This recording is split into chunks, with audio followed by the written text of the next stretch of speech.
This is the stuff dreams are made of. I'm writer-collector Ryan Condal. And I'm writer-collector Dave Mandel. Hi, everyone. Hi, Ryan. Hi, Dave. What's up? Nothing. Very exciting for those paying attention. Ryan's in his new place. It looks really, really good. I don't know if that counts as what's new in props, but that counts as what's new in props. It looks really good. It's a good one. Yeah, the Thank you. cabinets look fantastic. You can kind of see them there on the left side of your screen. For those watching along on our YouTube channel, you get a little peek at some of the highlights from the Ryan Condal collection. Not all of it, but highlights. But no, it looks really good. Was it painful? Was it crazy? Yeah, I mean, it was fine, but it's always, I don't know that there's a non-painful version of moving and I guess that's true. Running a show in the midst and kids and all that. But no, it was pretty good. There were no major, everybody showed up when they were meant to show up. Everybody did the job that they were supposed to do. And the place is great. It's super modern. It's nice. It's bigger. It's all we wanted. This is sort of in progress. I'm going to do a bit of decorating. There's another display case to come in the future. And I'm going to get a rug in here. It's a bit echoey right now because the place is very sort of hardwood and tall ceilings. So bear with me. This will become more suited to recording as we move on down the road here. I like the look of this place. I feel like now I can visit you. I feel like this is suitable. This is I'm glad to have me arrive. I think yes, to accept my visit. I think this is suitable. I had one odd question, which is more about moving in life. You'd only really been in there about a year. Normally, you move out of a place like you've been in for like 10 years or something like that, and of course, there's just so much to throw out. Where you just realize like, oh my God, what do we do this? What was it like after a year? Was there still stuff to throw out? Like. 2, my friend. Oh, 2 years. Been okay, here so for that's 2 good. That's years, better. yeah. Oh, wow. Time flies. I mean, for sure. While I'm a collector, whatever the opposite of collector is, my wife is. So she I believe that's just wife. Just opposite of collector is wife. Very good. Yeah, she's just very good at throwing things out. So, or that's where she whatever passion I get from collecting things and putting them into acrylic and display stand, she gets from throwing things out. So she's really on that.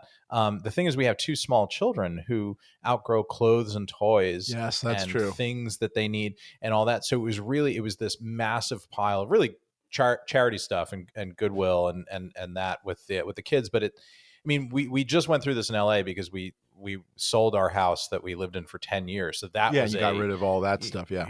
So we just did that. And then we came here and we're like, this is going to be a walk in the park. And then you just don't realize how much stuff you accumulate. You accumulate. You do accumulate. No, yeah. That's amazing. That's wild. All right. Well, what's new in props? I got a little something for you. It's actually kind of exciting. I wanted to make it sort of a thing for the show. It's election morning here in America. Tuesday, yes. November 8th. We are recording.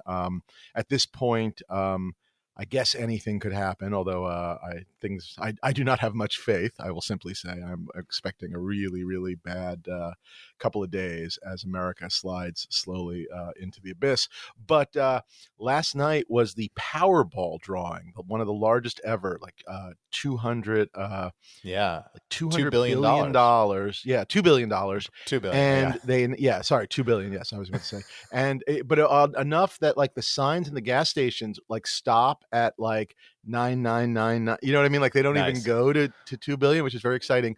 Like and number served at McDonald's, right? Forever wasn't that? Yeah, done.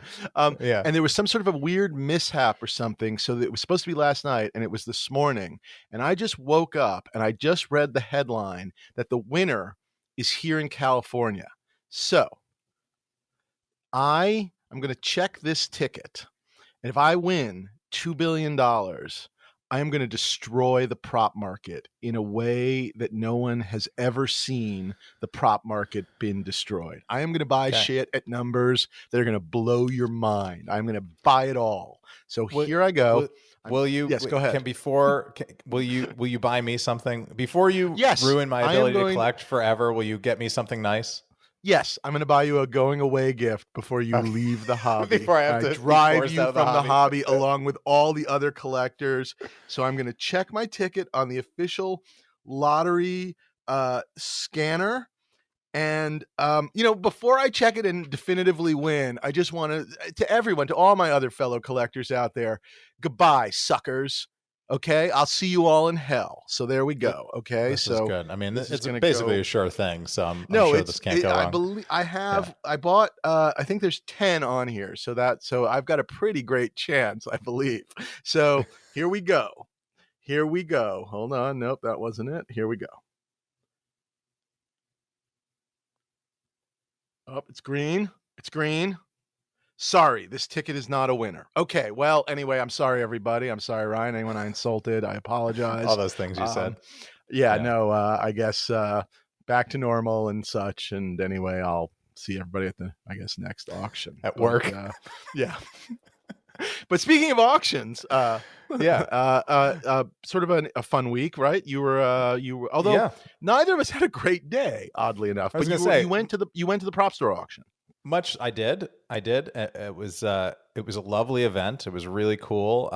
It was my first live prop store auction ever, because I'd never been out to one of the London ones before. And by the time I came here, it was COVID, so all of the live everything was canceled. I missed any live LA auction that went on. I missed because of travel. Sure, So sure. I just missed everything. So this was my first actual in the flesh prop store auction, which was very exciting. They always do it to the nines. It was hosted at BAFTA, their new facility, right off of Piccadilly. It was really, it was top shelf hosting and entertainment. And it was great. Really, all the collectors came. They came from all over England, all over Europe. I was meeting people that I had never met in the flesh before, that I only interacted that's with actually really kind of cool. Yeah, online, and it was great. It was really exciting. How long were you there? Because it was a long auction. It was a long day. Were you there multiple days or just one day? No, I went how long?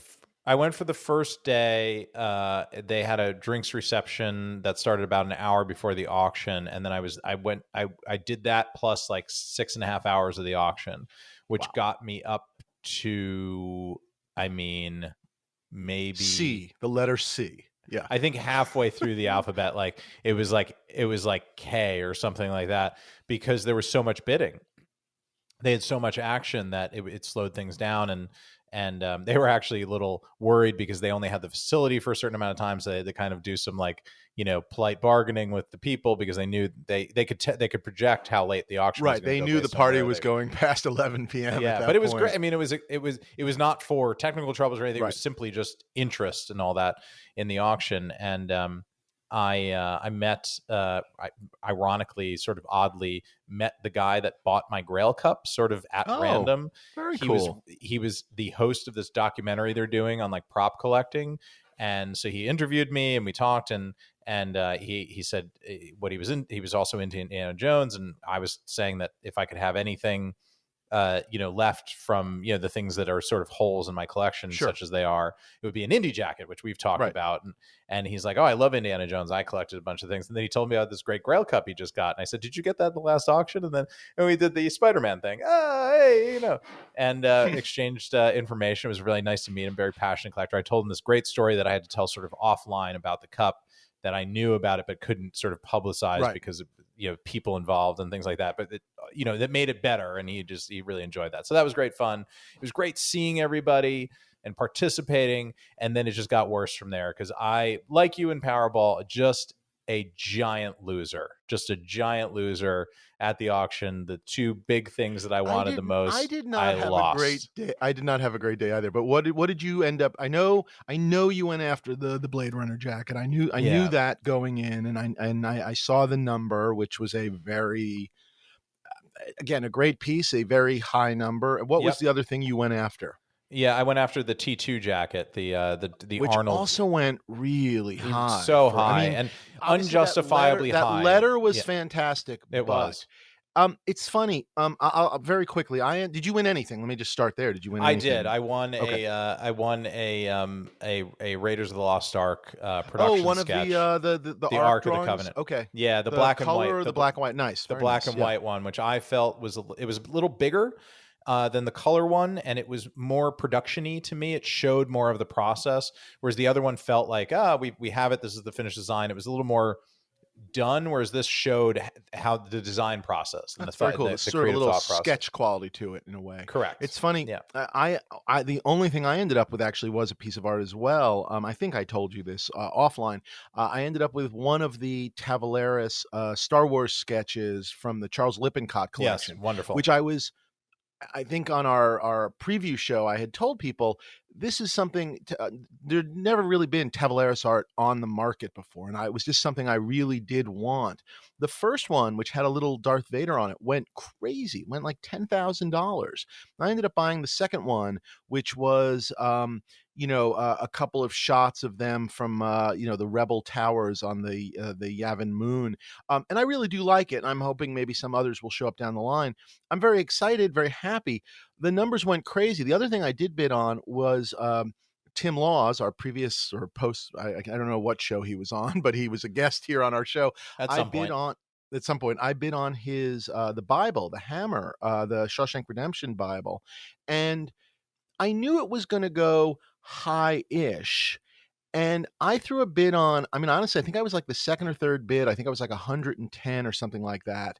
And it was another weird, like, slow stall where nobody bid almost until they started to, I think, almost hammer. Yeah. And then all of a sudden, a bunch of people came in, and it kind of went very quickly up, into like 150, 160,000. And at that point, I think I was done.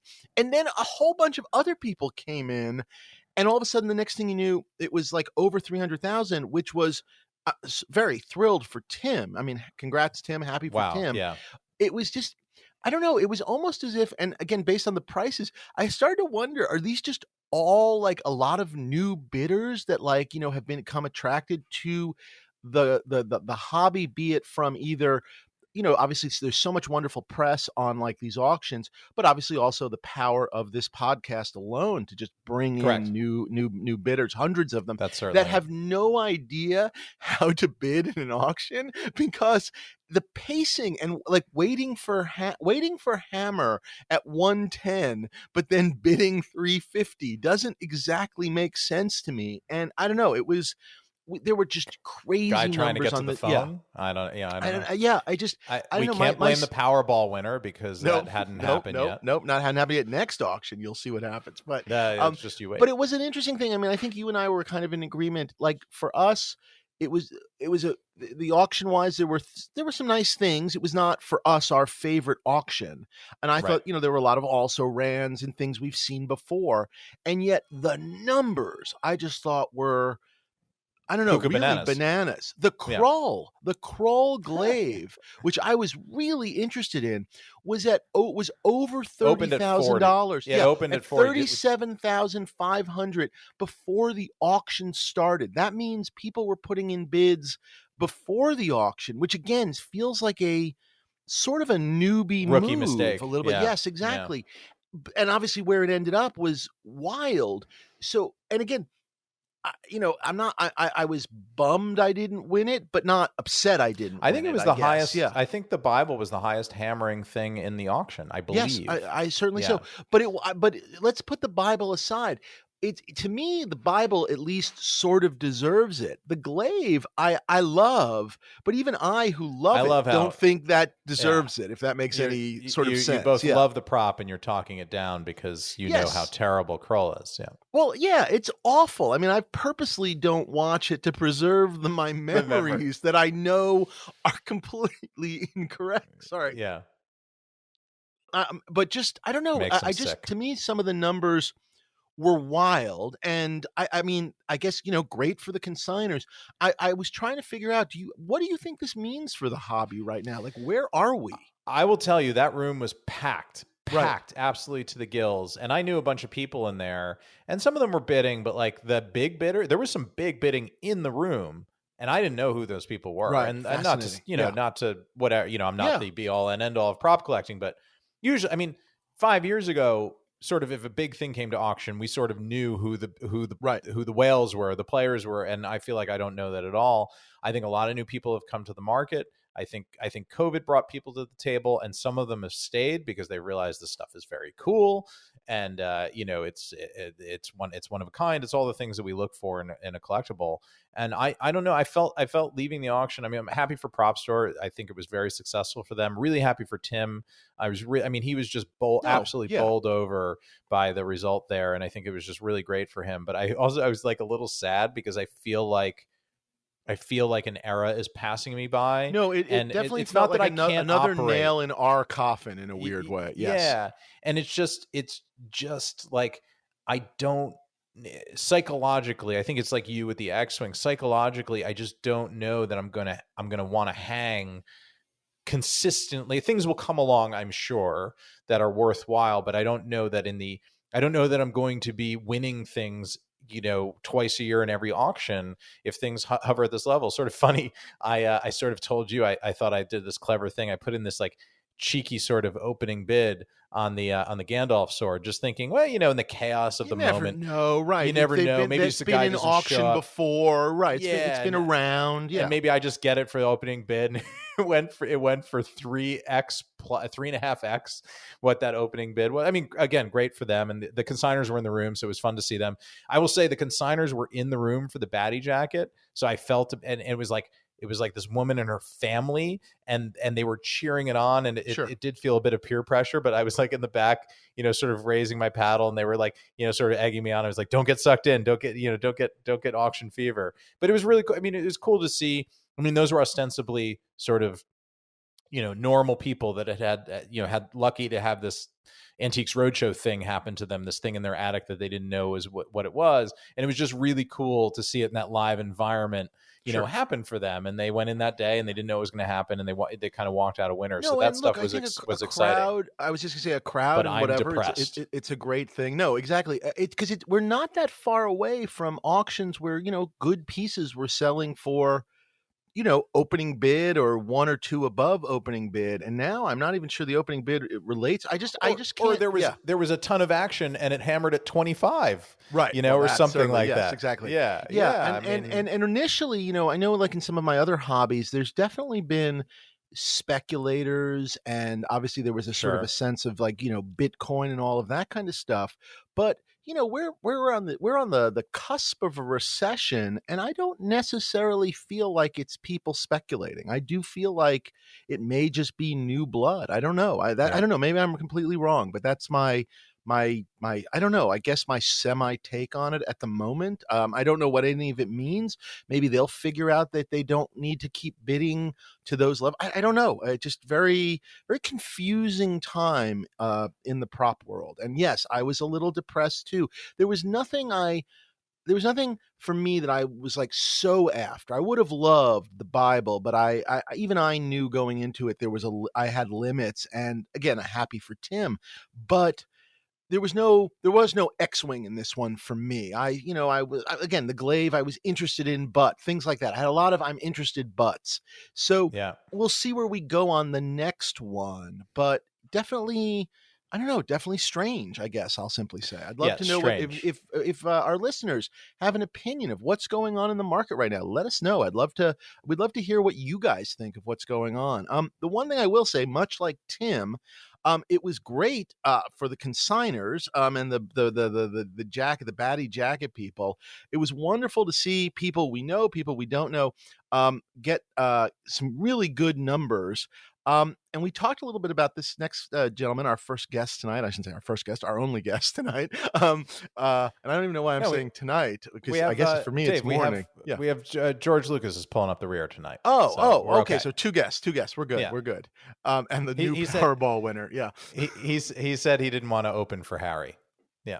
You know what you never see? You never see like a billionaire like George Lucas win Powerball. Like they don't make those ads like where it's just like, I just won Powerball, and they're sitting already at a mansion. I bought 10 million tickets because I could. Yeah, exactly. Kind of the Elon Musk version. Yeah. Harry Harris is our first guest tonight. Hey, Harry, how are you? Hello, both. Nice to see you both again. Hello, Very good Harry. to see Welcome you. Back. a return And guest. a return guest, that's true. This is like SNL. If you come around the third time, you get the smoking jacket with the number 3 on it. Yeah, then it goes on from there. So stay tuned and keep coming in with interesting topics. Nice. But yes, we were there with you. We talked about this on a previous episode where we went through the catalog, the great Harry Harris collection finally coming to market. Which feels also sad and melancholic in a way because it is the end of an era. I mean, I knew you by your collection before I knew any Screen News collectors because I knew the Harry Harris archive from the internet, and I was your name is synonymous with Aliens, just the way Willie Goldman, the Aliens archive is. You were smart enough to name it after yourself because you're a good self-promoter. Willie really lost out on that self-branding. And I don't know if I said this the last time, but despite naming it after yourself, until we were on the last podcast recording and I actually saw you, I had no idea you lived in the UK. I mean, it was like you were a name, but Harry Harris sounds actually like a guy in America. Like, hey, it's Harry Harris. So anyway, Yeah. that's a very strange thing to say. But so even though I knew your name, it was very nice meeting you the last time, and now, of course, you're an old friend. So yes, It was we'll let Harry supply the adjectives, but it seemed to me as an outsider, it seemed like a banner day. It was very exciting. I was just across the room from Harry and got to see the reactions as we went from lot to lot with him, and there was a ton of enthusiasm in the room. There was bidding in the room. There was bidding on the phone. There's I think a bunch of new Aliens collectors of big Aliens collectors with a pocketbook and an appetite have come to the market of recent. So I think this was a really good time for this to happen. I actually bid on something and lost in keeping with my theme of the day. Which one did you bid on? Which piece? The shoulder lamp. I just kind of wanted one for my armor, but at the point that I had bid it up to the level that I had bought my armor for, I decided maybe it was time to back away. So, but no, thrilled and thrilled to help out in whatever small way I can. But wanted to talk about amazing. We'll talk about the numbers first. Maybe we'll start there, Harry. But why we wanted to bring you on was to talk about this process you went through of making this decision to shed the collection. And that's really, I guess, ultimately what tonight's sort of episode theme is about. Letting go. Letting go, being a collector, not at the front of collecting, but maybe being a little bit on the back end of collecting and life and priorities and all of these things, which maybe has been a little bit of a theme this season in general. But we wanted to talk about that. But let's start with the really good part, which is, were you happy? How did the day go for you? Yeah. Was I happy? Yes. Yeah. I had no expectations because although I'm sort of in this world with you guys, I spin on the outside of the universe of this, looking in, and I had no idea what would happen. I had no idea some of the stuff would go so high. I was very pleased. It was, like you said, Ryan, there was a lot of love in the room, and I really appreciated that. Most of the stuff in your collection, at this point, you've had a while. I'm assuming there haven't been a lot of recent adds to your Aliens collection. No, that's right. I mean, I realized actually while I was at the auction, I've owned it all for 30 years. Is that right? Wow. So 92, I bought it. So 30 years to. So your first set of armor, you must have purchased for like £2, like roughly. It was £1,500. Wow. And that back then was a lot of money. Seemed crazy, right? Did someone say to you like you're insane? Yeah. Did you have a wife then? No. I was a younger man with more hair. Yeah. But yeah, I wish you could go back and tell those people, how's 100X sound to you? Yeah. Motherfuckers. Don't sell it. It's going to be worth a lot one day. Yeah. So I mean, again, even though you're around the props and whatnot, you haven't purchased an Alien piece for your collection in a long time. Yeah, I can't remember the last time I bought something and what it was. God bless you. Because I saw the market as it has done now. The graph has gone up. I saw the graph go up a long time ago as well. So things that cost £500 that we all thought was crazy money were then ascended to the realms of unaffordability for at least a a little guy like me kind of thing. So I just sat on everything, and I had no real intention of selling it for until this year as well. It never crossed my mind to let go of it. Yeah. So And again, starting at the end, yeah, did you going into this? Did you have a money goal in your head? And we don't have to get super specific, but was there a hope for X, or were you just sort of, we'll see what it does? yeah, kind of. I mean, so my wife and I bought a house this year, and some friends very kindly loaned us some money to help with the deposit. So the goal was just to pay them back, really. Sure. And it managed to do that. That was it. That, if we had a couple of extra grand to put a new kitchen in, so be it. That was great. But I didn't kind of sit there thinking I need $1 million. That was nowhere on my radar. People through the years, people have said to me, how much do you think your stuff's worth? I had no idea. I can tell you how much it cost. I can't tell you how much it's worth. And the reason is because, as I know now, and you saw at the auction, it's only worth what two people are prepared to bid for it. Sure. And even Right. honestly, if we'd gone back to like even 1 or 2 auctions ago and sort of tried to do, I guess if you had a spreadsheet and we tried to do an evaluation, if we had just sort of said, let's figure out what this is based on the last sale. Some of these sales went way beyond even the last sale that wasn't so long ago. I mean, which was, again, incredible for you. Any one piece just shock you? In terms of the sale, we don't have to talk about the finished price, although you're welcome to mention it. But there were a couple for me where I went, "Whoa!" And okay, again, so which ones were they? Happy. The what was it? The armor, the second set of armor. That was the Hudson armor. The Hudson armor was. I mean, don't get me wrong. Again, Hudson. You want Hicks, you want Hudson. Those would be those two guys. It was gorgeous looking. Everything. Yep, there you go. Right, kind of. Stop. Right there. Yep. That's what you want. It's what you want. But that was a number. I mean, that was so exciting. Yeah. Was that the first lot of the? Was that the first second, official lot? I thought of your collection. Yeah, it was second, the first. right? Because there were a couple of random alien pieces. No, but it was the first of. It was not the first aliens piece, but it was the first Harry Harris archive. Yes. Piece. But what I'm saying is, if you were watching the auction, there were a couple of random alien pieces, and then the Harry stuff kicked in, and there was the first set of armor that was a bit of a mix, and then it was a little bit of a, and then the second set was the Hudson set, I believe, right? That's right. But that was the first Harry one. So it was things had done well, but then it skyrocketed, and they were definitely one of the highest hammering pieces in the auction. For you and the items. I mean, I think it was a combination. And like you said earlier, like you said earlier, the bidding was it was going smoothly. It was going smoothly. I thought the hammer was going down. The auctioneer was kind of I'm putting my gavel down now. Here it comes, another bid. And it was just that happened about 3 or 4 times, I think. And when it got over 100 grand, I was just like, everything started to slow down, and I got a bit, because the prices are available on the internet. There's no point not talking about that. But that was astonishing and quite a surreal experience.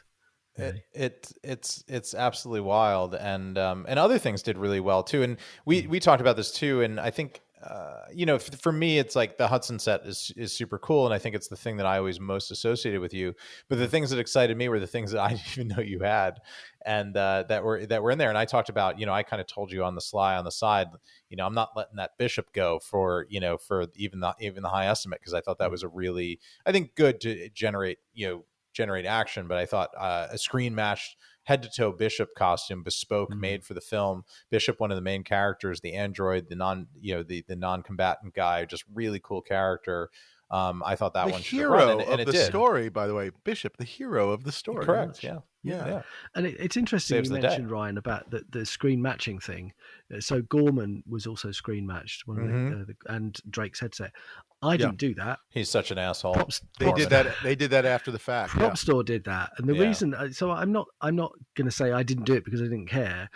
I never screen matched those things because for 2 reasons. One, I knew they were from the movie, of course, but also up until this year, I never was intending to get rid of it. So why screen match something that you're going to sell on that basis? So that was a really nice treat Yeah, to sort of see in the catalogue that they were screen matched. and honestly, in 1992, when you got the material, it was impossible to screen match the thing. Yeah, of Screen course it matching was. is a fairly new convention that's come with high definition, Yeah. video, which requires, the studio to decide to clean up the movie and you to buy a big fancy television or display or whatever with freeze frames and all that. Yep. That didn't used to be possible. Collecting was a different beast back then. So It was, yeah. I was just gonna say, I do think though that in terms of people like, who were bidding and buying, I think in general, it all being a part of your collection was reassuring in terms of, all the things we worry about. Is it what they say it is? You know what I mean? And so your provenance was sort of an extra nice thing. And then when you add the screen match into it, so a screen matched blank from the Harry Harris collection, I think that's some of why some of those things went so I don't know. It was very reassuring, I guess. Yeah, thank you, I don't Dave. know what else That to means say. a lot. Yeah, I had no sort of, no idea that my name would carry so much weight in that respect, I Cachet. suppose. No, I like think I think it meant a lot. And then you had stuff in the later days too, right? Yeah. Like sort of smaller. What do we call it? Bits and bobs. I mean, although very Yeah. good stuff also. Yeah. Yeah, a few model miniatures, storyboard, things like that. Yeah. was that replica pulse rifle yours? No. that Okay. wasn't. Okay. That went cuckoo. But I thought I I was know. just saying I thought the day 2 and day 3 stuff was, I mean, again, maybe not Really the strong. same as the Hudson armor, but certainly really strong as well for, again, Yeah. things that are gettable, a little bit more reasonably priced in general, but we've again, things we've seen before. But I thought you got, again, healthy numbers in that, for what they were, and again, nothing bad about them. I love them all, by the way. So But now go ahead. Overall happy, Harry, blown away, very much. gobsmacked. I mean, I feel like you had to have paid the loan back, and now you're on like kitchen and a couple of bathrooms, if I'm guessing. We're on the kitchen websites now, looking at, do you like these doors? All that kind of stuff, Yeah. Now I recommend a food steamer. It's like instead of a microwave, a steamer. Anyway, we'll talk about that offline. My dad's got a steamer. I still feel like I'm recovering from it all. It feels like a bit of a weird dream in a way. I don't mean to over dramatize it, but it's because I've never sold anything at auction before. I'm still coming down from it, I think you'd say. And I'll believe it happened when when the money's in the account. I know that sounds crass, but it's just kind of because I get it. It just all seems a bit odd. And there was one point where Hudson was going up and up and up and up, and I just kind of thought, there's going to be somebody's going to jump out and go, nah, and fooled you. It just felt very strange, but very wonderful, and surrounded by love and stuff. There's a lot. I look behind me, and there's you Ryan, and the other prop guys that I've known for years and years. Yeah, and that was really lovely. Well, I mean, you're one of the classic sort of nice guys of collecting, and I think everybody, there's not a person in this hobby that doesn't have a kind thing to say about Harry Harris, and anybody that doesn't is just a person that hasn't met you yet. So it's really nice to see a good guy win. Question that anyone ever had about aliens. Yes. I mean, like if someone wrote you an email, you got an answer, and that alone is you deserve a special place up in the pantheon. Yeah, patience. I always wanted to do that because I always put myself in the position of if I was that guy who wanted to know that information, what would I want to hear from the person who had that collection? And similarly, I always want. Some collectors, own their collections. They don't show it off. Nobody knows they've got it. I've done exhibitions of the collection. I bought a bunch of mannequins, a bunch of flight cases, and took it to a few exhibitions, during the time I had it all, because I'd love to have been the guy who could walk into that room and go, oh wow, all this stuff's from aliens. Not because I want, it's me, Harry Harris, I'm great, whatever. I don't care about that. I want to share it with people. That's why some collectors don't let people take photographs of their stuff, and I don't mind at all. That gives me as much joy as owning it, is sharing it. Which is great. I was curious sitting there. It was so early in the day, which I think I said to you at the top. I think that was the best place to go to have an A collection in an A A plus, strong A collection, like right at the an top, A plus, where no one's but also bid at on the top of the anything alphabet, else, yeah. and everybody's very And the nervous, room was like, still really enthusiastic. I mean, by the end, when I left, the room had thinned out because it's exhausting to sit there for that long, and it's very repetitive and all that. It's exciting, but in a different way. But you were in there with that big high enthusiasm in the room, and also you knew at that point. There were a bunch of bids in on your stuff, so a lot of it you knew it hit reserve and all that. Yeah. So I felt like it was even though it was certainly a nerve-wracking day for you, I felt like you could go in there sort of playing with a bit of house money, and to then do as well as you did, essentially in the first half an hour of the show. I know. Did it cross your mind at any point after that to bid on something else else from a movie that you wanted that you never had? Okay. Well, what were you looking at? What did you have your eye on? Because you'll kill me. So I turned to see my wife. I turned to see my wife when the Blade Runner coat came up, and I went, I could buy that and then hang on to it for a bit. And, and she just shut me down straight away. Yeah. I knew you'd never speak to me again, Ryan. So you can't cook a meal in a Roy Batty coat. I mean, you could, and you'd be the coolest motherfucker on the block. Yeah. You come down the stairs. Good morning, everyone. Just wearing it like a robe. Yeah. I mean, I kind of wanted that replica pulse rifle, but that went for way too much, really. I didn't. Yeah, that was crazy. Support for the Stuff Dreams Are Made Of is brought to you by Manscaped, who is the best in the men's below-the-waist grooming. Their products are precision-engineered tools for your family jewels. Manscaped's Performance Package is the ultimate men's hygiene bundle, so join over 6 million men worldwide who trust Manscaped with this exclusive offer for you. 20% off and free worldwide shipping with the code PROPSPODCAST at manscaped.com. And if my math is correct, that's about 12 million balls. Prop Store's auction archives on PropStore.com is an invaluable tool to help you find out what items from your favorite films and television shows have sold in the past and benchmark prices, since no official price guide exists for the prop collecting community. Searching Prop Store's auction archives can help you answer a number of questions, such as how much have particular items appreciated over the last 8 years? What items have been sold in the past from your favorite movie? What might something I have in my collection be worth nowadays? So maybe you're considering selling some pieces from your collection with Prop Store and wondering what are the top 10 selling items from different franchises that Prop Store has sold in public auction. This information was compiled using Prop Store's auction archives and includes results from the most recent UK auction. Number 10 here, we have Elf, Will Ferrell's hero elf costume, sold for £218,000, which is approximately $295,000. Wow. The Lord of the Rings Return of the King, Gandalf's sword Glamdring, sold for £262,000, which is approximately $300,000. Again, wow. The Terminator 2 Judgment Day light up T-800 and Terminator endoskeleton sold for £246,000, which is about $320,000. And up we go from there. Short Circuit, the full-size light up Johnny 5 robot, sold for £287,000 in 2022. And the Superman Christopher Reeve complete costume, that I was there when that just sold for £312,000, which is about $360,000. The Bat Pod from The Dark Knight Rises, that awesome bike, sold for £312,000. And here, jumping out right to the end, we have Indiana Jones fedora from Raiders of the Lost Ark, one of the greatest pieces I've ever seen put to auction. It was Harrison Ford's signature fedora, sold for £393,000, which equated approximately $511,000, and that sold way back in 2018. So use Prop Store's auction archives at PropStore.com to help you do your research, whether you're buying, selling, or just trying to learn more about the hobby. And while you're searching around Prop Store's website, don't forget to use your discount code Dave10 or Ryan10 to get 10% off your buy now order through the end of the season and vote on your favorite The Stuff Dreams Are Made Of podcast hosts at the same time.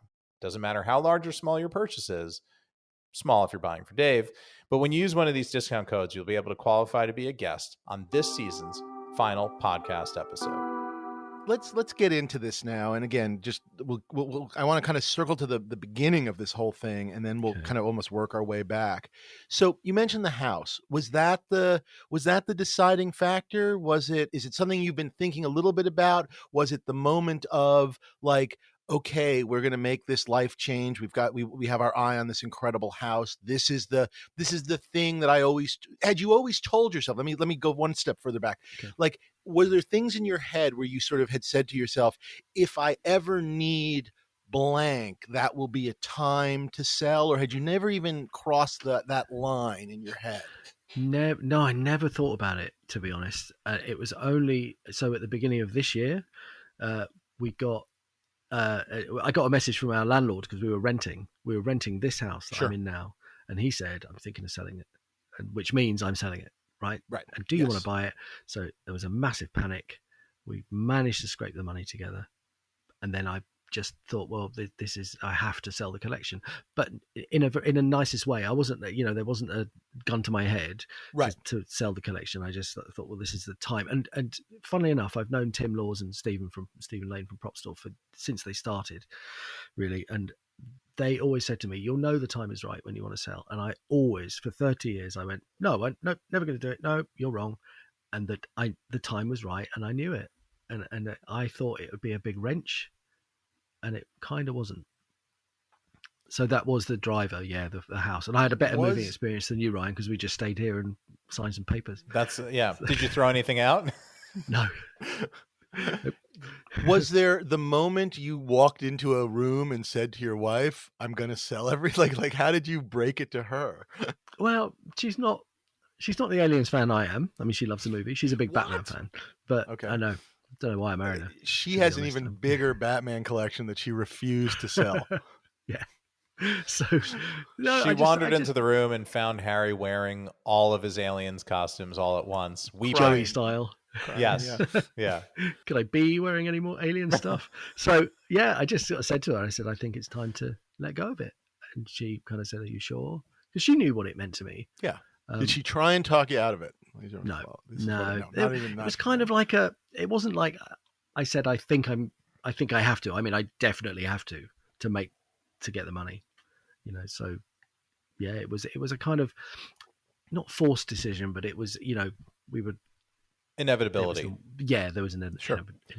As you went through the process, were there any times you like were there different moments that just hit you harder than others? And I'm not even in the bidding. Like, did Prop Store come and pick the stuff up? Did you bring it to them? Was there a boxing that, like, I don't know, were there moments where you just were like, what am I doing? Like, is this right? Should I pull something back? Should I hold on to X? Yeah, I thought there would be, to be honest. Tim, who's the director of consignment, is that correct? I think he came to where I had it stored. Supreme Chancellor, I think, is his title. He's of course, really, he's sick with power hunger. It's really sad. Yeah. Reichmaster, I believe. Yeah. So Tim came to collect it, and it was an awful day. It was raining. We had to pull all the flight cases out and take them across a sort of, in the open air to the van that he had, in the driveway of this place, and it was just like, let's get them in because they're getting wet. Let's get them in the van. And I, had other stuff on that day, so I kind of just said, goodbye to it really quickly. And maybe it was an advantage that it wasn't a glorious. I was going to say, maybe it's sort of the pulling the bandage off really quick. Yeah. I ripped it off really fast, and off it all went. And we were just trying to get it out of the rain, really. So yeah, it was. Did you put your hand on the rainy window while and watch the van pull away? Did spiritually, you do that I think I did. Yeah. Look after it, Tim. Yeah. But, what was? I mean, what was the hardest thing to let go of, or were they all your babies? Was there one specific thing that you wish you could have clawed back? No, not really. I think it's an odd feeling to know that there wasn't really anything that I wanted to grab back. I just once the Indiana Jones's ball was rolling, it was I was running, and I couldn't stop it, and it was fine. It was all fine. because of this 30-year gap, I really did think until the auction, really, I kind of thought that I would feel differently, and I didn't. So I'll tell you something. So the the origin of all this, when I bought it all, was that and the reason that I thought I'd have a bit of a wrench selling everything, getting rid of everything, was that having that collection for so long has made me some amazing friends, lifelong friends, um, including Willie Goldman, who you mentioned earlier. And one of my friends who I met purely through that film was best man at our wedding, and I was best man at his wedding. Tons and tons of people, and all Was the he prop there? collector guys. He No, I was not. he I was not there. I was not there. he was watching online, and I hadn't upgraded my house yet, so Dave didn't come visit. So well, soon. Yeah. When you get Maybe the Harry Mandel will wing have- is open. Once Right. Harry's got his new kitchen, I might be visiting him. So There you go. I'll Yeah. steam you some vegetables. So okay, so I knew all these people for years and years, and in my head, I always thought it was kind of like Samson's hair. I always thought that if I didn't have the collection, what would I be worth? Would they all kind of not disown me, but would I drop out of that world? And I love you guys, and I love all those folks, and it was, that feeling was completely ridiculous. Of course, I know now. Yeah. We all know each other. There was tons of, as you saw, Ryan. There's tons of folks at the auction who I've known for years. They're not going to sort of suddenly say, "Oh, sorry, H, you're meaningless to us now." But I felt like the collection gave me some sort of validity, which was completely false. Well, not validity, but No. I think it's part of your identity. Identity, I identity, think, yeah. yeah, and I think that's a lot. It for a lot of us, and we, It's kind of a he, him / alien collector. There you go. Those are That's your pronouns. Your pronouns. My pronouns. All right. Yeah. Very good. And I think, honestly, I mean, look, at some point, the person that befriended you 30 years ago because you had a pulse rifle or whatever the reason, and that's the only reason they're friends with you, somewhere in those 30 years, they are your actual friend. I mean, it becomes not about the pulse rifle. And obviously, I'm sure you've met alien collectors that you hate and don't talk to, but the ones that survive, I mean, look, it's like anything else. I always say, just because, you're a collector doesn't mean I want to have dinner with you. But, it's just, it is this thing of you meet good people, you meet bad people, whatever. But as you put Dave it, repeats that to me often on the phone. It's like when I do not want to have dinner with you, Ryan. I wasn't even asking to have dinner. I was just calling to see how you were. I was checking in on my friend, and he just repeats it again, and it's very hurtful. Now I feel like a relationship counselor. Wait a minute, what's going? Is that why you brought me on? Exactly. But these people, he's mean to me, Harry. We irreconcilable differences. We can't solve this, but no, I mean, these are your friends, and I think they will at least wait till the money hits your account before they abandon you completely and just sort of never have anything come at to me do for with you. loan requests and stuff. Yeah. But look, I mean, ultimately, I think we're all. But I love that fear. I mean, I don't mean I'm not happy you thought that, but I totally. I get it. Am I simply my collection? Am I Harry Harris, alien collector, and that's all anyone thinks of me? And even though we've hung out all those times, whoever these guys are and whatnot, it's just like they're not going to want to come over if they can't the next time go by my archives or whatever. I mean, I get it. Yeah. I think it's a real feeling. And I think it's part of selling a collection that people don't think about, which I love that you had those feelings and can sort of talk about it. It's great. Yeah. Yeah.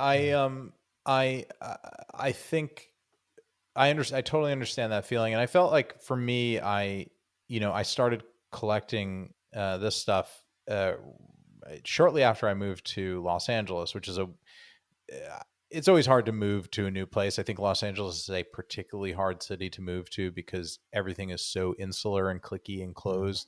And especially if you're trying to go out there and work in the entertainment business and you don't work in the entertainment business, it's a hard thing to break into both, the business and socially.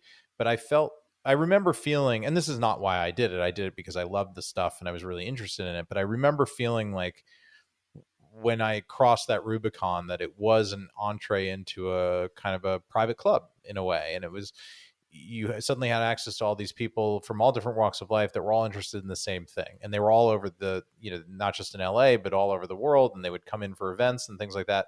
And you got to know and meet and hang out with really interesting people that were all united by this common love of, first, cinema, movies, and then second, the cool material that's used to make it. But to me, that's the thing that always endures, which is, you had your collection for a while. You were the steward of all that great material for a while. You took care of it. You documented, archived it, whatever. Now it's out in the wild, but it will be forever known as, as Dave said in the catalog episode, a part of the Harry Harris collection, what was the Harry Harris collection.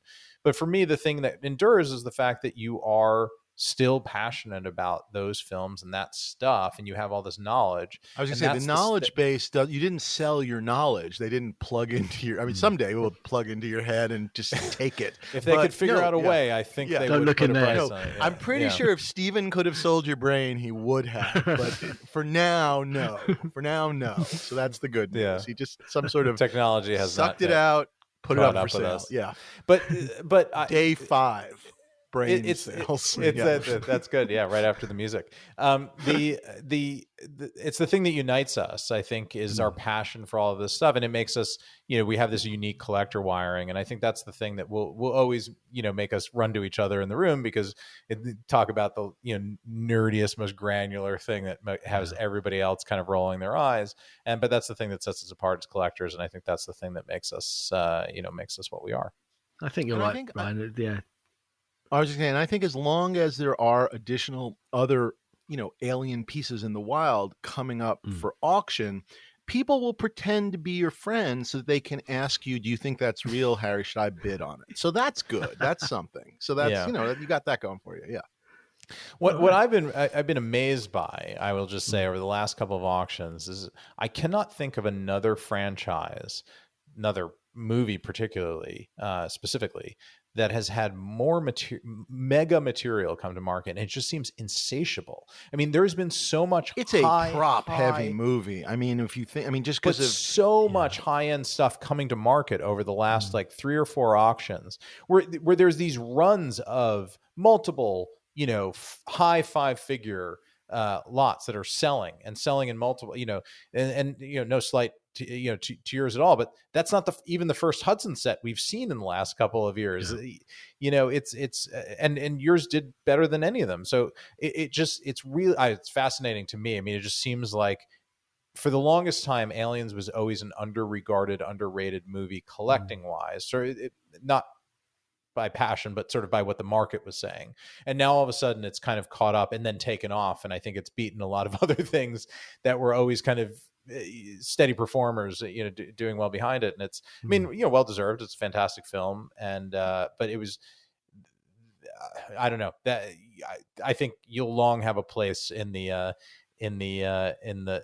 sort of pantheon of Aliens people, because that movie is clearly only getting more popular as it goes on. Absolutely, yeah. And the 4K release, if it's coming out, come on, Jim. Do you know anything? No. Good Lord, would it be good to have that? Man, I know, right? It's got to be nice. They've got to do it. Desperately needs it. But that might boost it again. Yeah. But I'd like them to do it. But also, isn't there still like stuff on that goddamn Laserdisc that never made it onto the other two? Isn't there like still? I think one or it's two all things? out there now. They finally got it all out. For the longest time, there was like a couple of things where you're just like, come on, why do I have a Laserdisc in my storage unit but no player? You know what I mean? I've still got my player and Laserdisc somewhere. Oh, you're taking me back now. Wow. I had a couple of other questions, if it's okay. I just wondered. Sure. Was there anything, even if you said to me like, something this big, like that what did you hold? Did you hold on? What did you hold on? I know you have like reference stuff and paperwork and things, but was there anything that you kept like for your desk or just something, just to put a smile on your face at all? Well, so I kept hold of a few crew bits. So I got a couple of crew jackets. There was a grey one and a black one. I have a creature effects department sweatshirt. Cool. Okay, that's So I kept hold of that stuff. I've got 3 shell casings, 3 pulse rifle shell casings. That's I think what I was thinking for. So nice. Yeah. So like a little something that can go on your bookshelf and just kind of look at it and kind of think fondly on the movie. But I thought the pulse rifle was caseless, Harry. Can you explain that? Shush. Never mind that. I've got this as well. That's an original Oh wow, patch. nice, the patch. Oh, wild. Grabbed off someone, and I kind of forgot all about it, and then I found That it. is Day. really. That Cool. sounds really terrible. I'll give you $10,000 for that right now. No. 25. Here we go. All right, 26. Yeah. Going once, going twice. 350. Just that's the bidding. Yeah. Combo's the underbidder again on my own goddamn podcasts. It's been that kind of week. Yeah.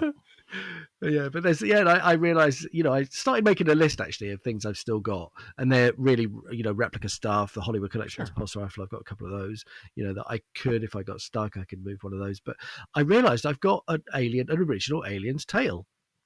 It's in Willie Goldman's garage, I think. It's over amazing. it's over in LA. And I completely forgot about it because COVID, really, that's why.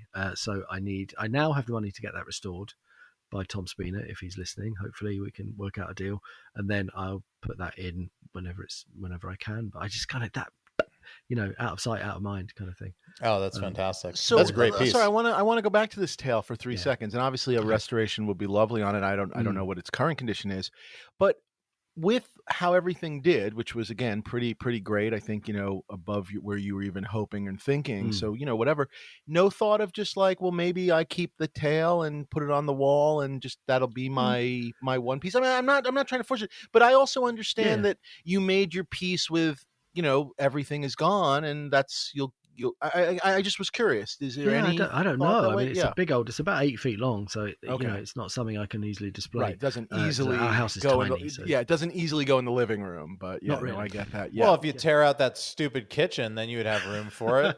The tail room, of course. That's why they invented Deliveroo, Harry. You don't need all the trappings of modern life.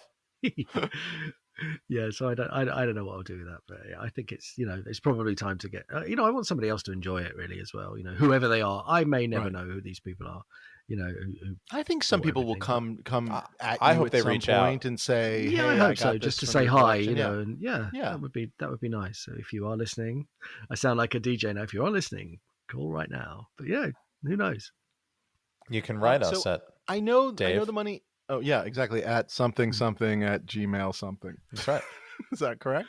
Mm-hmm. Did I get that? Yeah, you got it. So we're now a couple of weeks out. I know, you said the money hasn't hit you, it hasn't hit the account and all that kind of stuff. But I don't know. How do you feel?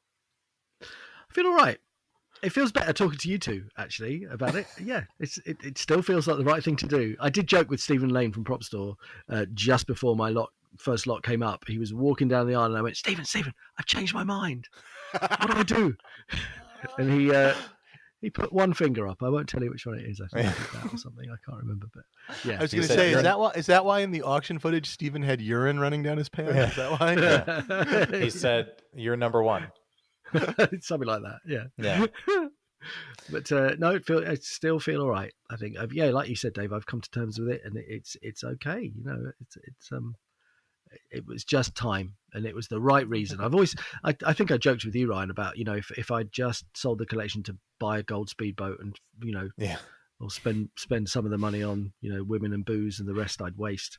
If I had won Powerball, I would have bought a gold speedboat. I just want to make that very clear. Yeah, that would have been a great use of my Powerball winnings. Looking forward to my ride in it. But, well, then you could speed into ruining the prop market, Dave. You just arrive in style. Splash us all with the wave. Yeah, but yeah, so had I just wanted to sell it for money to spend on nothing in a way, but I think the way the world is at the moment, the property market was something I'm knocking on 60 now almost, so it's about time. This is the point in the podcast where you say, "Oh my God, really? You don't look like." Forget it. But yeah, so for a collector, Harry, you look great. Thanks. Do you think, Harry? Wait, what? Harry, this is an odd question, but maybe it isn't. Do you think, I don't know, let's go back to like 35-year-old Harry, okay? And let's say you're in the same house and the landlord calls up and says the same thing, which is like, hey, we're thinking of selling it. Do you think, I don't know, at that stage of life, a younger man, different. I mean, again, obviously there's a million different decisions. Hey, we'll find a different rental or whatever. Yeah. Or do you think you could have made, do you think this is, I don't know what I'm looking for. I guess what I'm saying is, do you think this is an older man's, more experienced, this is the right thing to do that perhaps a younger man couldn't have done? Or I don't know. Does that make any sense? I think you're right, Dave. I think it's an older man's thing, and you know, since I met Sue, my wife, it's sort of given me a focus and a direction Sure. to, you know, not look after her. I don't mean to sound misogynistic or not misogynistic. What's the word? But you know what I mean. But just Yeah, to yeah. look after ourselves and each other. Paternalistic. To look And after, but you can say to look after your life together. I mean, it doesn't have to be about just of her, but course. about Yeah, your life that's it. together. Yes, exactly. That's Yeah, it. Yeah. So I think a younger me wouldn't have had a reason. She's kind of my reason, and the that's house is great. kind of my reason, and we are the reason that I needed to sell really, and yeah. That's great. I mean, I think I don't think we can. Yeah, go ahead. I was going to say I love that as an it's a end great thought. ending. Yeah, Yeah, I think yeah. I love that you did it. I loved being there. I love seeing how well it did, and I love that you're at peace Mm. with it. I think that's really great, and I know, you know, that stuff is going to be well loved by all of the people that have taken it over, because that's the thing that I will say, the thing that was very consistent, even in meeting all of those new people in the room there, and even seeing the other people that were bidding enthusiastically, like Mm. everybody that really loves the stuff. I mean, they're not speculating. It's not a fine art auction where they're trying to sit on the thing to make another $10 million not a lot of in a few Russian years. oligarchs bidding on your Yeah, alien correct. stuff. Yeah, because Yet, it is. but Yeah, you know, you don't know. They're in a very expensive war, Dave. You never know. And they've had all their Premier League teams taken away from them. could pulse rifles make a difference in the Ukraine? Discuss. Okay. Yeah, express elevator to hell. Yeah, yeah. Got to nuke it from orbit. It's the only way to be sure. But yeah, I mean, to me, the passion in that room was very apparent, and that to me was, you know, just bringing it back around to finally, after really 3 years of being out of the live auction game, getting back in and feeling that enthusiasm. I really even I've been to a bunch of live auctions before, but they've never had that kind of level of energy, and I think that's the thing that Prop Store does really well with their live events. And it just felt like the return to form in a way that everybody had really missed it and been away. And it was just what a great circumstance for you to sell your stuff in. And I'm really happy for you, man. It Yeah, was a really, great day. really, truly happy for you. And I Thank you guys. guess what I'm most happy for is just that you are at peace with it, because I do think there are gun to your head moments in life too, of like there's a collector right now in comic art that's like selling stuff and also doing a GoFundMe, and it's, I don't know, Oh, it's wow. it's you know, it's his lot in life, and that's where things are, and it just none of, I mean, obviously doesn't seem fun, but boy, that's just not, I don't know, to be able to make an active choice, and as you put it, the choice, you know, the why and the how you did it. I don't know. I guess if that's how one day we all do it, that's an okay thing. Which I again, you know, and maybe to wrap the whole thing in a bow, you know, on the show, that I think for people that have been listening, you know, I've talked about this flood I had, and I have definitely been thinking about I'm not at the I'm getting rid of all of it, but definitely trying to thin out some of the sheer excess, if you will, almost like my archives, and concentrate maybe on some of the bigger pieces, but also it's definitely raised thoughts about not just like where it's displayed and how it goes, but like a little bit of like what's going to happen to my stuff, and if I, you know, what's the point of holding on to it forever if nothing great is going to happen. I don't know. I don't have any great answers, but definitely, and again, the older man's thing, you know, I don't know. I'm on my, you know, my second half of life, and these are the thoughts that are occurring to me. So yeah. Yeah, you've got a great point there, Dave. And you know, I think one of the other factors with me is I the last time I did an exhibition of all the collection was 2014, so you know, it kind of fell off my Right. radar a bit. Not really. It's not. I didn't care for it any less, but you know, it was just sitting in storage, and I think that really helped for me not to sort of, you know. If you're not looking at it every day and admiring it and enjoying it, at some point, again, what is it? And I don't know. That's definitely something to think about. I at least certainly on my mind. And I hope, in a couple of weeks, I won't do that kind of, you know, the sitting bolt upright in bed, going, "What have I done?" Hope so not. The Wolverine meme where you're sitting on the bed with your little framed photograph, and it's just your Hudson armor instead of Jean Grey. It's your Hudson armor. Should we play the game? Yes, definitely. So, you know, as always, we pick the movie. What would you like to have from it? And I think we have to pick the movie Aliens, I think, pretty much. Yeah. Harry, if you could have anything from the movie Aliens. Now, I would say past or present.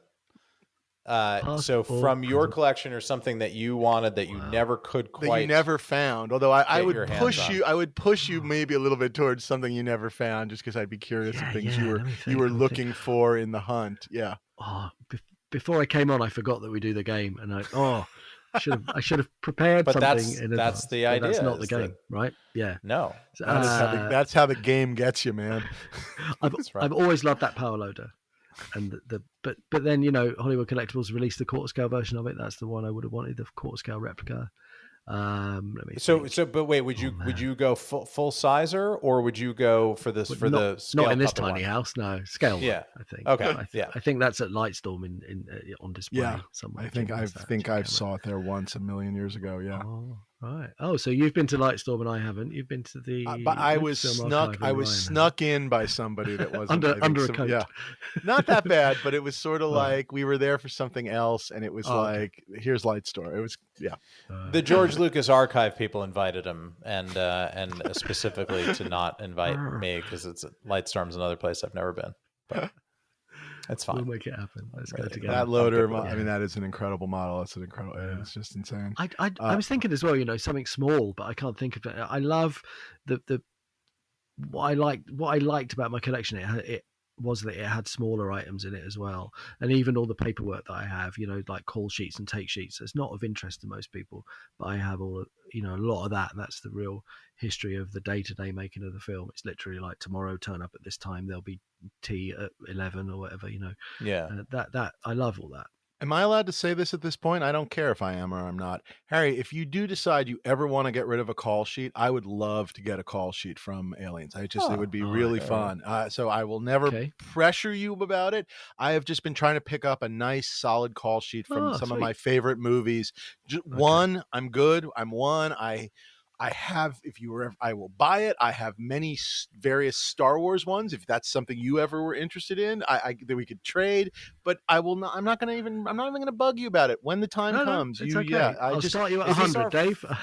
Is this our first deal making podcast here? I don't think we haven't done that yet. I know. I'm sure I've got some spares. I'll send you one out. I will not drive you doubles, crazy, but I will happily discuss it with you offline. It would be a very fun thing. Cool. It's funny, even as I sit here talking, of course, about it, I've got to get rid of all my extra stuff, like the call sheets. I don't know. It is something they that I have to sort you, of see. That's why they call sheets, exactly. Right? But they really, in a different kind of way, like they're really frameable. You can make a wall of. I don't know. I dig them. I just dig them, especially obviously when you get to see all the names of the people you love from that movie, and a couple of them are working, and even and obviously if it's a scene that you can remember, where you go, oh, I know what that scene was. Exactly. Anyway, there's a couple of great ones where there are comments from the production manager underneath, at the bottom of the second page, let's say, and it says, I'm paraphrasing this terribly, whoever stole the egg from D stage or whatever stage, please return it, no questions will be asked. Things like that, little That's thefts excellent. that go on. That's great. I think that egg was in the prop store auction, but anyway, not from Harry, from someone else, but well, very cool. Ryan, Alien, something you would like from the fine movie Aliens? Yes. I mean, this is something that has never really turned up, but I would love one, and I know it's one of those things where it's frustrating that it hasn't because everything else has made itself apparent. But I want a motion tracker, and the hero motion tracker, the close up one that they used for the the actual bing bing thing that has shown up, but it's kind of a it's more of a special effects rig than an actual prop because you would only film it up. It doesn't look like the prop. It does, but it doesn't. It's bigger and it's got some weird pieces and wires and stuff. Yeah, and it's very cool. But I just want one of the dummies that like Hudson had slung over his shoulder, and they had a motion tracker. Hang on a second. They're fantastic. Can we make another deal? Motion tracker? Sorry, Dave. You already got your call sheet. This one's mine. 200, but. Yeah, 300. Underbidder again. It's frustrating because there were certainly so many dummy ones that didn't function that they had because they had them all slung to their arms and they would have backups and everything. Where are they? Why? Yeah, they're out there somewhere. That's the fun of all this, isn't it? Yeah. They're sitting in a shed somewhere. Yeah, I love that. I love the tech of it. I love that iconic sound. I think that's it's just I have a bunch. I have like the breastplate, the knife, the hero pulse rifle, the stun pulse rifle. I want a cool motion tracker. That's my thing. Dave, what about you? That is beyond a great one, and definitely was sort of on my list. My two are definitely, I feel like I'm going to say two. They're both attainable, and they're just, for me, it would just sort of, I have my pulse rifle, and it would just be nice to have, I think, one of these two things next to my pulse rifle, and I will be a happy person, I guess. You know what I mean? Which is to say, we were just joking about an egg. One of these days, I've just got to buy a nice, solidly full-size egg. I just think it would look really cool to have the pulse rifle next to the egg or above the egg, or however one would display it. It's definitely something that's always on my mind.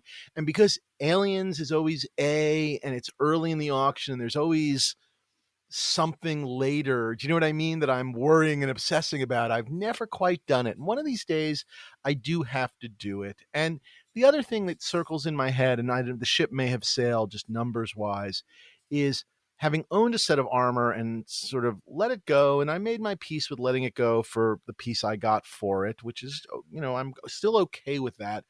While I don't miss the breastplate and the full set of armor, boy, I love those helmets. And I guess that's still, somewhere in the back of my mind on the list. If I could ever get a really nice just helmet, and like I said, I think that ship has sailed, and so egg is maybe more likely for me. But yeah, those would be the two that I guess just hit my brain when we talk. Where's the Hudson Yeah. helmet? That's another big one for me, and it's why I've never tried to put together the full armor, because to me it's not full armor without the helmet. And right, I could assemble as fully full and a Hudson suit as I wanted. If there's no helmet, it's still just there's a replica sitting on there or somebody else's helmet, and it just wouldn't be complete to me. And that's one that the cool camo cover, game over, helmet is missing. So where's that one? Unknown. Amazing, Harry. Congratulations. Yeah, Harry, thank you. Congratulations, but also thanks for coming on and sort of talking about some serious shit. I don't know. That's the easiest way I can put it. Like, it wasn't, it was about props, but it was about your life. And that was very cool to well, thank you both. Yeah. So I appreciate you guys. I appreciate you opening up a little bit. So thank you. Right. Yeah. This podcast is normally pretty dumb, and this was a pretty deep one. So it's good to have those slipped into the order there. As always, please subscribe. Please rate us 5 stars. Download us. Tell your friends about us. Do everything Follow us you can on social media at Props Podcast on all your favorite social media. Although maybe not on Twitter for much longer if we have to pay $8 for a blue check or something like that. So we perhaps will be abandoning that site. But for now, we're still there. whatever.